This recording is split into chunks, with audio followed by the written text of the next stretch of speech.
Hello, yes, class 12th students. But today we are going to discuss the most important topic of our chapter, that is multiplier. In the short run equilibrium chapter, the most important topic is the multiplier. ठीक है, from which topic every year board ask a question of 5 marks. Okay, so understand this concept very carefully. Okay, I will explain step by step. So first of all, I want to tell you that what is the multiplier. Multiplier है क्या? What is the multiplier? The multiplier is the factor by which the income और output is increases, by which what बेटा, by which there is increase in income as many times more than investment. ठीक है, एक ऐसा factor जिसकी वजह से income में इन्वेस्टमेंट से कई गुना ज़्यादा चेंज आ जाता है, that is called multiplier. Okay, that is why it is the ratio between change in income upon change in investment. ठीक है, इन्वेस्टमेंट चेंज हुआ, इन्वेस्टमेंट चेंज होने की वजह से कई गुना ज़्यादा आपकी इनकम बढ़ जाती है, इन्वेस्टमेंट के चेंज होने से भी ज़्यादा।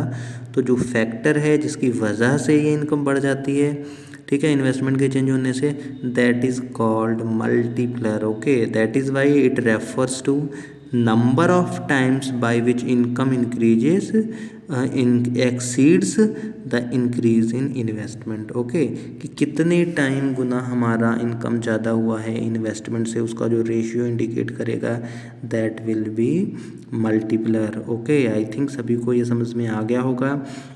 Now we will take one example that investment is increases by beta 15 crore, whereas income is increased by, due to increase in 15 crore investment, there will be in rise in income is 60 crore.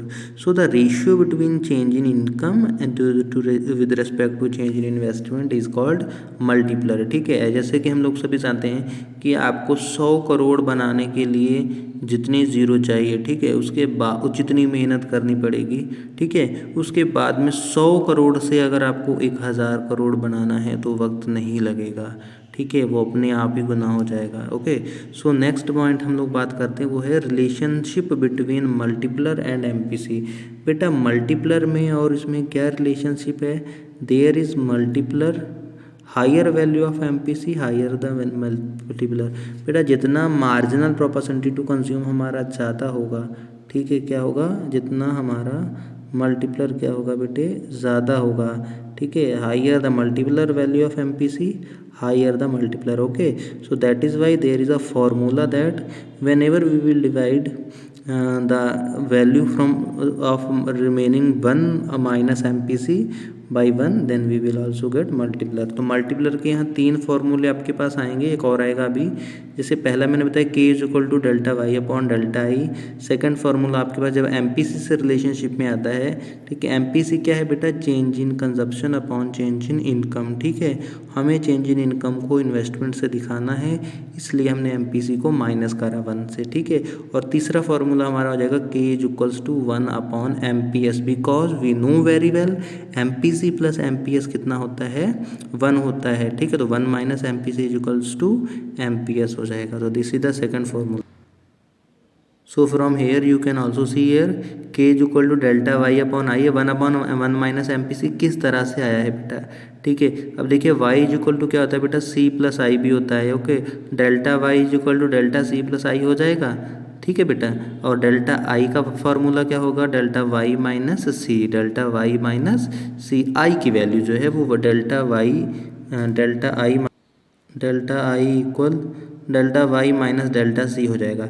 अगर हम formula put करते हैं delta Y upon delta Y minus delta C, ठीक है बेटे, तो आपका delta Y upon delta Y cut जाएगा बेटा. ओके, तो ओवरऑल जब सॉल्यूशन होकर के निकलेगा तो वो सेम वही निकलेगा, 1 अपॉन 1 माइनस एमपीसी. क्यों? क्योंकि एमपीसी का भी फार्मूला होता है delta Y upon delta C upon delta Y. That is why जब हम इसको सॉल्व करेंगे ना तो हमारा 1 माइनस एमपीसी ही निकल के आएगा. ओके, तो this is the explanation you can see from here. Understand, if any kind of problem will be there then I will explain. So you have to keep in your mind the first formula of multiplier is delta y upon delta I, second is 1 minus 1 upon 1 minus MPC. ये आपको learn ही कर लेने हैं, यानी how ये explanation learn करना होगा. So let's see, we are having a one question that in an economy government make additional investment, find the value of its value when MPC is 0.5 and increase in income is 1000. देखिए k is equals to delta Y upon delta I निकालना है हमें. सो सी हमारे पास MPC दे रखा है, delta Y दे रखा है, we have to calculate delta I. तो first of all we know very well K का फॉर्मूला, अगर मेरे पास तीन फार्मूले मुझे पता होने चाहिए. K is equal to delta Y upon delta I भी होता है, और दूसरा फार्मूला जो है मेरा दैट इज़ 1/1 माइनस MPC, और अगर इसको मैं सॉल्व कर दूँ तो ये 1/MPS के बराबर. तो ये तीनों चीज़ें दिमाग में बैठा लेना. तो सबसे पहले मैं फार्मूला कौन सा लगाऊंगा, MPC जब मेरे पास है तो MPC वाला लगा दूंगा. 1/0.5, 1 माइनस 0.5, तो के की वैल्यू आ जाएगी 1/0.5. ओके, ये कटेगा 10, तो के की वैल्यू आ गई 2. ओके, कितना आ गया बेटा 2. अब दूसरा फार्मूला लगा दूंगा क्योंकि डेल्टा आई निकालना है. Now I will use this formula. 2 is equals to delta Y is 1000 upon delta I, cross check होगा. 2 is equal to delta I is equal to 2 से कट जाएगा, कितना आ जाएगा बेटा 500. ठीक है, तो फिर से रिपीट कर रहा हूँ मैं. मेरे पास MPC है, डेल्टा वाई है, डेल्टा आई निकालना है. तो मैं पहले तो के का फार्मूला पुट करके सेम वही फार्मूला 1 माइनस MPC वाला पुट करूँगा क्योंकि के तीन फार्मूले. Okay, then after that I will use again K is equal to delta Y upon I, then I will get here delta I is equals to 500. Okay.